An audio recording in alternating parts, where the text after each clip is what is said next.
So the gist of this bob is really smart. It'll take you from the boardroom to brunch seamlessly. You're not going to have to do a ton of mirror checks. This is an enclosed deck. It's an elevated deck, so you can see down into the valley a little bit, out towards the golf course. And up here where I am at, it looks like and feels like I am in the trees. And I used to love tree houses as a kid. So we're going to call this TAZ's Tree House. We're going to take a look at Sheena by Rene Of Paris in the Orchid collection today. We're going to talk about all the details and the colors while we get some fresh air. I was sent this wig by Wig Studio One. You can find it there too. All you have to do is drop below the video, expand the description box. I'll attach a direct product link there as always. If you click on that link, it'll take you right out to their site. You can see all of the colors and the pricing.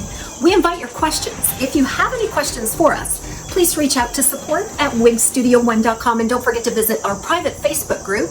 There's thousands of members in there sharing all about their wigs and toppers. You're gonna love it. Sheena's a part of the Orchid collection by Rene Of Paris, and typically the styles that are coming out of that collection are more fashion forward. Some of them have just a little bit of edge and fashion flair to them. That's not going to appeal to everyone. Now, I feel like this bob right here isn't your typical boring bob, your basic bob. This bob plays it smart. It's sleek and it's modern and it has a ton of beautiful features to it. I'm really surprised this came out of the Orchid collection. I'm going to have to look at that collection with some fresh eyes. It's feathery, it's silky. This is non-heat friendly fiber, so you'll see that it has this beautiful natural movement to it. The density is fairly light all over, and it has a soft silhouette and a pronounced angle. The layering is very strategic, especially around the face. So you'll see that there's a slight wave to it. Also very soft and feminine looking. And it just has maximum flattery from all angles.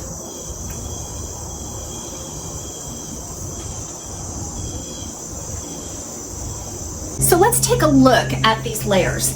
In the front, it's going to be a little bit longer because that culminates into that angle that we're looking at. That front piece right there is about 6 inches. That's the very first layer that you will see. There are several layers culminating in probably a 12 to 13 inch front piece here. Now you will see some beveling in the back, a very ample nape, and I would say overall around 8 to 9 inches in the back. Again, that graduated look all the way around. Now the beautiful part about this is that these front pieces just kind of swing and feather back into the style easily. When I first get this style out of the box, I want to shake it upside down. I want to wake up that layering so that it moves naturally. I want to place it on my head and find a parting space. Now with this wig style, you're going to see that there is a temple to temple lace front and a left monofilament lace part. It's a 1-unit design. And so let's get up close real quick. I feel like this lace front is done very well considering the collection that it comes from. I think the price tag also reflects that these are a little bit more pricier than some of the non-monofilament type wigs in that particular collection, but it's very fine. Look at that grid. A nice fine knotting process there. And then that seamlessly moves back into a left part. And then what I do is I just take the heel of my hand, I heat it up a little bit by creating some friction, and then I direction the root to give me a little bit of contour away from the face. This is going to result in a little bit of lift right there at that parting space. Okay. Now one thing about this is that you want to know you're not going to be able to move that parting space away from that monofilament unless you risk exposing that seam. Now honestly, that seam blends in so nicely that you probably could, but if you're real sensitive to be able to see that, you're going to want to part it directly along that monofilament. So I'm going to go ahead and insert a picture of the inside of this cap. So it's a really nice cap. It's an average fit. When I first put it on, I did have to make an adjustment to accommodate my petite average circumference. I'm 21¼ inches around the circumference. I'm also petite from ear to ear and front to back. I don't have any baggy cap, and I was able to get, like I said, a pretty good adjustment. I would call this perfectly average, meaning that if you're anywhere from 21¼ or up to 22½, you should get a nice, decent fit out of this cap. A temple to temple lace front, left monofilament lace part. And then you have Velcro adjusters and an extended nape. That's another upgrade in this collection. I feel like the cap is really comfortable to wear also. This is a really lightweight wig style. A couple of things going on here. We talked about these fibers. Look how fine and silky they are. They're just so finely spun and they move so naturally. to bring out the layering without getting too heavy in its density. The more I fiddle with this, the more I love it. Because the more you rake your hands back through, you can separate that layering in any way you want. It's really fun to work with. Now, coupled with the fact that there's very little permatease. Now, when I say that, I often mean it's just the right amount of permatease in all of the right places, right? So where we don't want it, we're not going to see it, especially at the top. So all around that monofilament, you're going to find some permatease enough to cover wefting. On this particular piece, it's not too heavy. The only time that I'm getting into that soft, pillowy, kind of spongy type permatease is in the back at the nape. And again, that lends to that soft beveled look there without adding weight to the style or the weight line. You notice that it just swings. That weight line is beautiful. It's not impeded by an overabundance of permatease. So the gist of this bob is really smart. It'll take you from the boardroom to brunch seamlessly. You're not going to have to do a ton of mirror checks on this one. I just think you're going to love it. I'm really pleasantly surprised with this one. Let's talk about this color, Snowy Peach R. I wasn't expecting to like it. I don't like it. I love it. I think it's done really, really well, and there's a few reasons for that. A lot of time fashion colors can just be in your face, kind of look at me. This is just a touch of color, adding some interest and some texture to an otherwise flat blonde or platinum. Let's take a look. Snowy Peach is a natural blonde base color, and that melts into some beautiful, soft, peach-kissed highlights. It's not red, it's not orange, it's not yellow. It's a beautiful, soft-toned blend.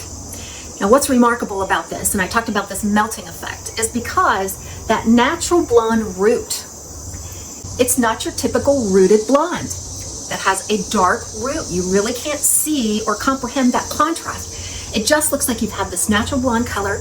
You add a little bit of interest to it. It just pops. It doesn't glare. It doesn't scream, look at me. And it doesn't scream, I want to feel like I'm 20 years old again. This is appropriate, I think, for all ages. I also think this is lovely for the woman who likes to go without makeup. That's me in my stage of life. And I like to have a color that doesn't accent the fact that, you know, I have naked eyes. A lot of times your eyes can disappear into a color. And when we age, we lose a little bit of pigment in our skin. And if you're not wearing a lot of foundation, blush, and other things to give that color back, you can sort of get that washed out look. And that's why I'm not a big fan of unrooted platinum shades, because they wash me out. They make me disappear underneath just a blanket of white, it seems like. That's not the case with this one. This was light enough to blend in with a sallow skin tone, or it's very forgiving for a skin tone that doesn't have a lot of foundation to it. So if you have a lighter skin tone too, I think this would work very, very well. Now, if you have a darker skin tone, or if your eyebrows and your eyelashes are more of a dark color, I think you might look for a darker root to help accent that. But this one is your perfect, no makeup, sort of I woke up this way looking color.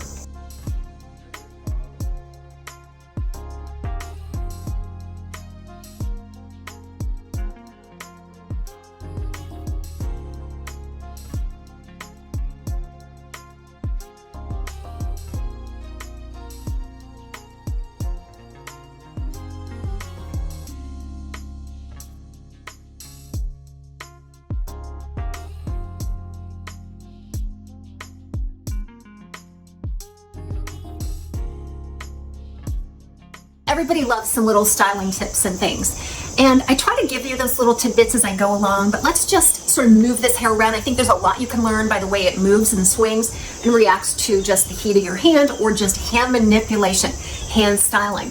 Now, a lot of times if you want a bigger contour, something a little bit more dramatic, you are gonna have to bring out your texture creams, your styling sprays, and things like that, something to help it stay. But if you just want that light, feathery, natural look, I think you can just use your hands to style this. Everybody have a great day. We'll see you soon right back here at TAZ's Wig Closet.